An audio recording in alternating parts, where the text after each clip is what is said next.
go like a different church, different brother and a sister. I have different mom and dad.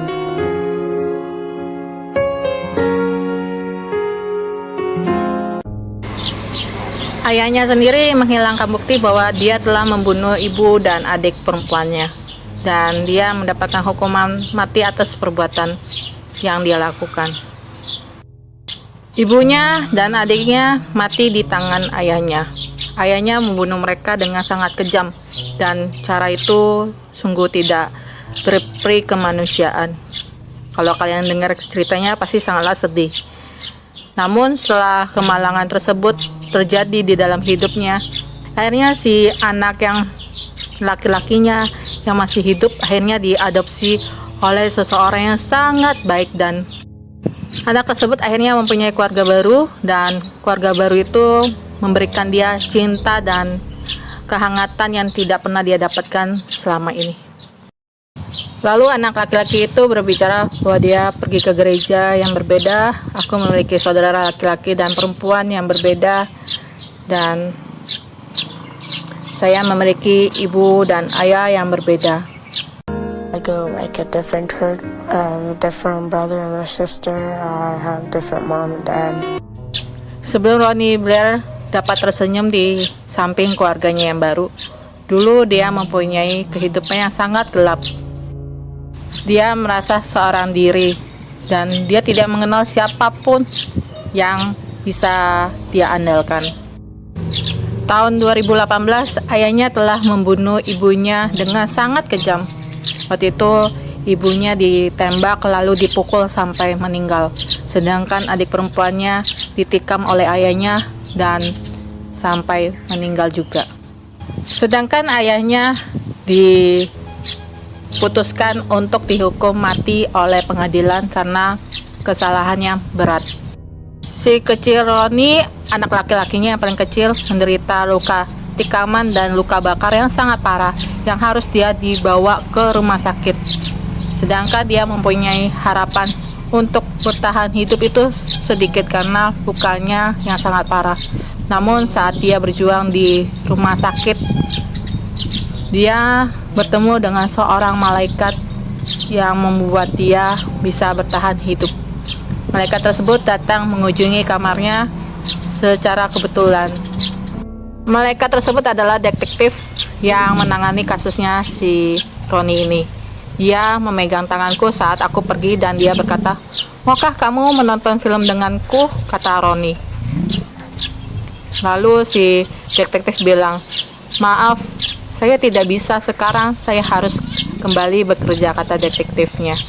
Dan si detektif berjanji akan kembali dan menemani dia untuk menonton film pada malam hari. Held onto my hand and as I left, and he said, "Could you watch a movie with me?"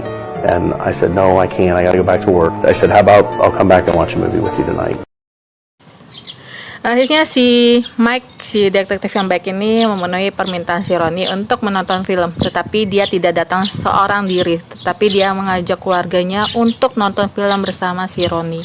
Dan akan terjadi sesuatu yang ajaib untuk kehidupan Ronnie yang akan datang.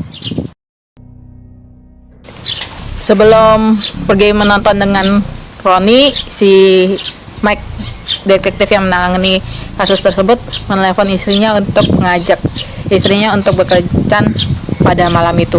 Tapi dia berkata, daripada kita melakukan kencan berdua, apakah kamu tidak keberatan jika kita pergi bersama anak-anak kita menonton film dengan Ronnie?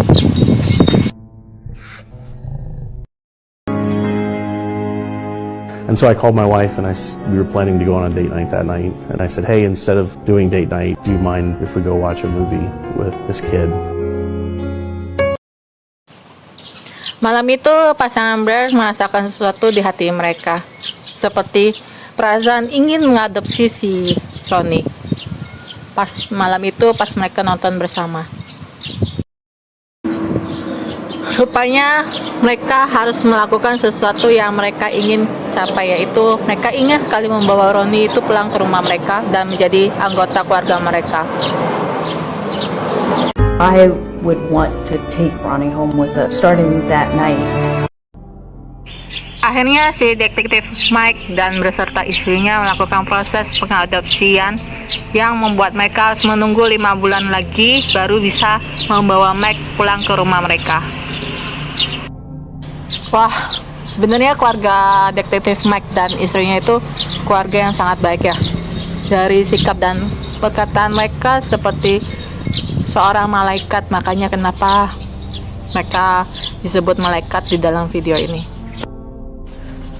Habis malam tersebut, setelah nonton bersama dengan Roni, akhirnya keluarga tersebut memutuskan untuk mengadopsi Roni dan bertekad membawa dia pulang menjadi anggota baru di keluarga mereka.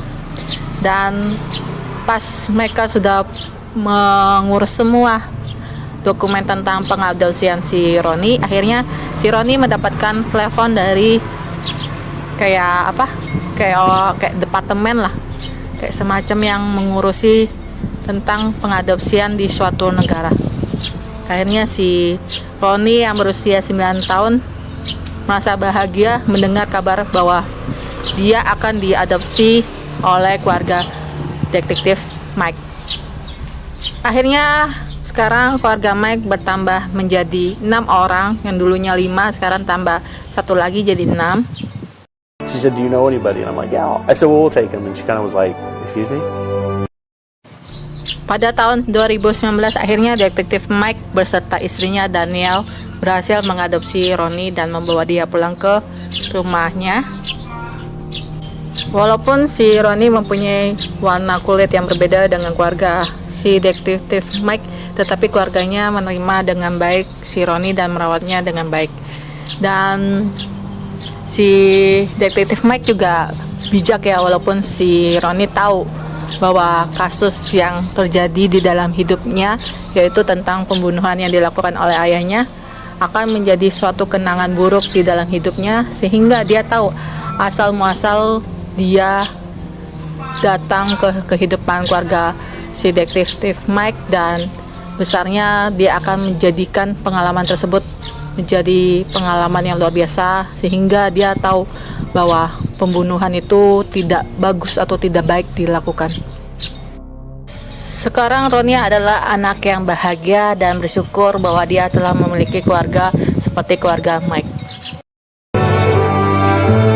They're really nice people, one of the best moms and dads. They take care of me. There's no one else better than them.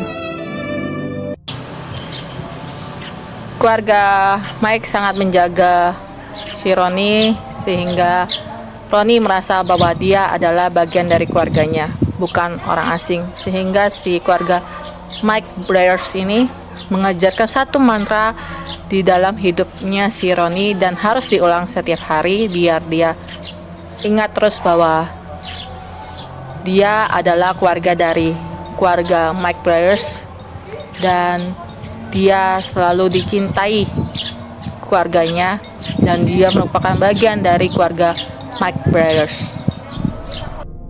Setelah kejadian pembunuhan yang dilakukan oleh ayahnya terhadap ibu dan adik perempuannya, si Roni tetap saja tidak membenci ayahnya. Dia menjaga kenangan tersebut di dalam memorinya, walaupun memori tersebut sangatlah menyakitkan ya. Dari kehidupan masa lalunya dia banyak belajar bahwa emosi itu tidaklah baik. Ketika kita emosi, kita mengambil suatu tindakan yang salah atau keputusan yang salah. Setelah dia tahu ayahnya bakal dipenjara dan dihukum mati, sebenarnya Roni itu merasa sendiri dan merasa putus asa, dan dia berada di dalam sebuah kegelapan. Tetapi karena kebaikan hati detektif Mike dan keluarganya, akhirnya si Roni bisa mendapatkan kesempatan kedua untuk hidup berbahagia dan hidup normal bersama detektif Mike dan istrinya. Selama kita menghadapi masalah, lebih baik kita jangan mengambil keputusan yang gegabah ketika kita emosi. Tenangkan saja pikiran dan hatimu. Nanti tunggu waktunya, pasti ada jawabannya, solusi yang terbaik untuk masalahmu. Bukan mengakhiri hidupmu atau kamu tenggelam dengan emosi, kesedihan, dan kesendirianmu. Dan satu hal lagi yang paling penting dalam kehidupan kita, menenangkan diri, menenangkan pikiran, menenangkan hati dengan berdoa, dan selalu berbuat baik. Saya yakin kehidupan kita sebagai manusia akan lancar dengan rasa syukur, rasa kebaikan hati kita, rasa empati kita. Kita harus selalu ingat bahwa kita harus selalu berbuat kebaikan, harus selalu menenangkan pikiran dan hati kita, harus sering berdoa, harus sering berbuat baik, sehingga kehidupan kita ini penuh dengan manfaat. Jika kalian suka dengan video ini, silahkan subscribe, share, and like. Jangan lupa juga komentarnya. Sampai jumpa di video selanjutnya. Bye-bye.